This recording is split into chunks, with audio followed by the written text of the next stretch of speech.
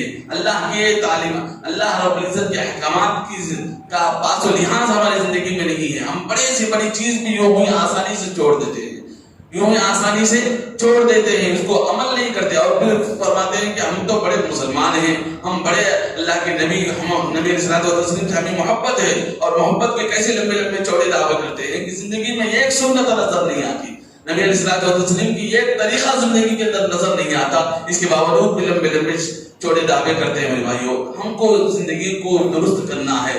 ہم حقیقت میں دیکھیں کہ ہماری زندگی کس رخ سے جا رہی ہے. آج کل جو طریقہ چل رہا ہے، جو نیو ایئر کے بارے میں جو مبارکبادیاں دینا ہے، یہ بھی درست نہیں ہے. نبی علیہ الصلوۃ والتسلیم کی زندگی کے اندر بھی 63 سال نبی علیہ الصلوۃ والتسلیم کی نبوت کے بعد 23 سال نبی علیہ الصلوۃ والتسلیم کو نصیب ہوئے. 63 سال کی زندگی تھی نبی علیہ السلام کی، اور 23 سال نبوت کے سال تھے نبی علیہ الصلوۃ والتسلیم کے. لیکن اس کے باوجود بھی نبی علیہ الصلوۃ والتسلیم نے کبھی بھی اس کے اندر سال آتے گئے، کبھی مبارکبادی نہ نبی علیہ السلام نے صحابہ کو دیا، نہ ہی صحابہ نے نبی علیہ السلام کو دی. چلو ٹھیک ہے، صحابہ نے نہیں دیا، تابعین نے دیا، اور تابعین نے بھی نہیں دیا، نہ ہی تبع تابعین نے دیا ہے، نہ ہی مجتہدین احادیث نے دیا ہے، نہ ہی مجتہدین ائمہ نے دیا ہے، نہ ہی کسی اللہ والوں نے اس طریقے سے پیش کیا ہے. کبھی ہمارے اسلام کے اندر یہ طرز عمل نہیں ہے. ہاں، اس آدمی کو مبارکبادی دیجیے جو آدمی زندگی کے اندر خیر کے راستے پر چل رہا ہے، جو بہترین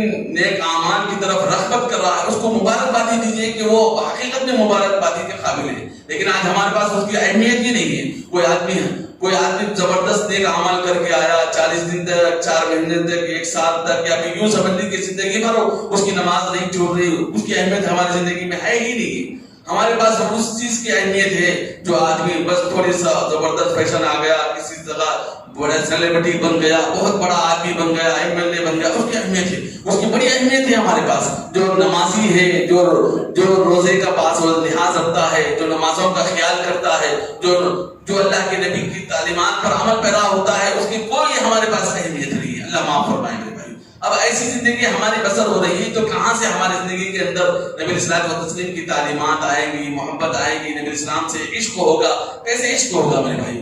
زندگی کے اندر یہ ایک طریقہ موجود نہ ہو. عشق واقعی میں زبان سے بھی کہنا بہت بڑی بات ہے، لیکن اس کو عملی طور پر اپنی زندگی کے اندر لانا چاہیے. انسان کو عملی مشق کے طور پر لانا چاہیے. آقا مدنی علیہ السلام کس انداز سے بیٹھ کر کھاتے تھے، ہم کو بھی اسی انداز سے بیٹھ کر کھانا ہے. نبی علیہ الصلوۃ والتسلیم 2 زانوں بیٹھ کر کھاتے تھے، کبھی ایک زانوں نیچے بٹھاتے تھے، ایک زانوں کو کھڑا کر کے کھاتے تھے.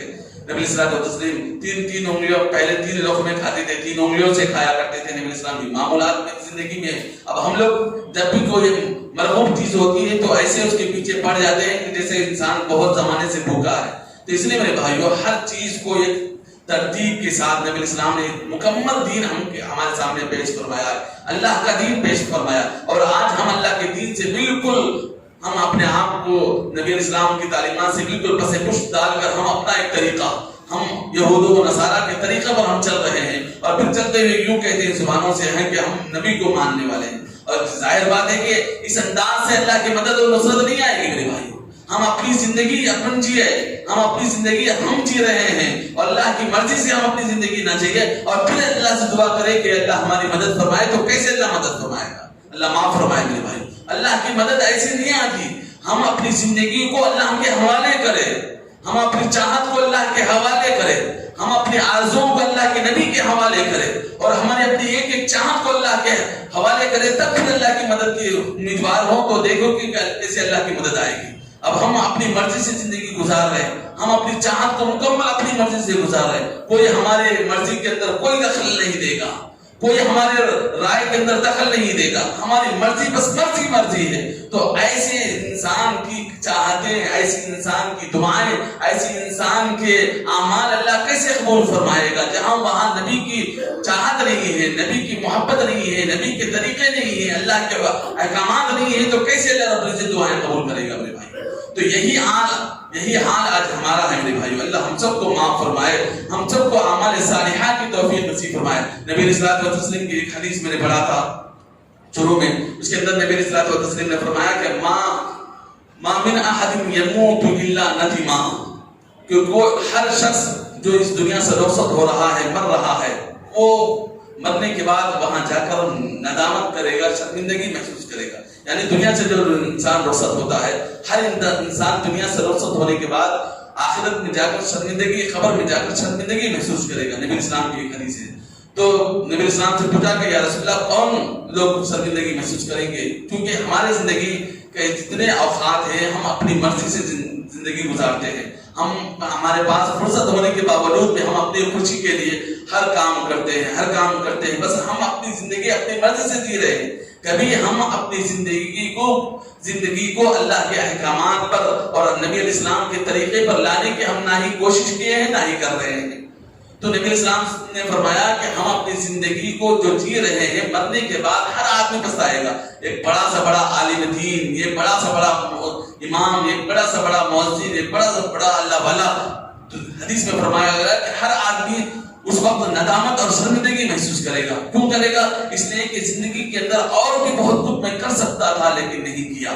ایک مالدار یوں سوچے گا کہ یا اللہ میرے پاس بہت زیادہ مال تھا لیکن میں دنیا میں خرچ نہیں کیا، میں دنیا سے آ گیا۔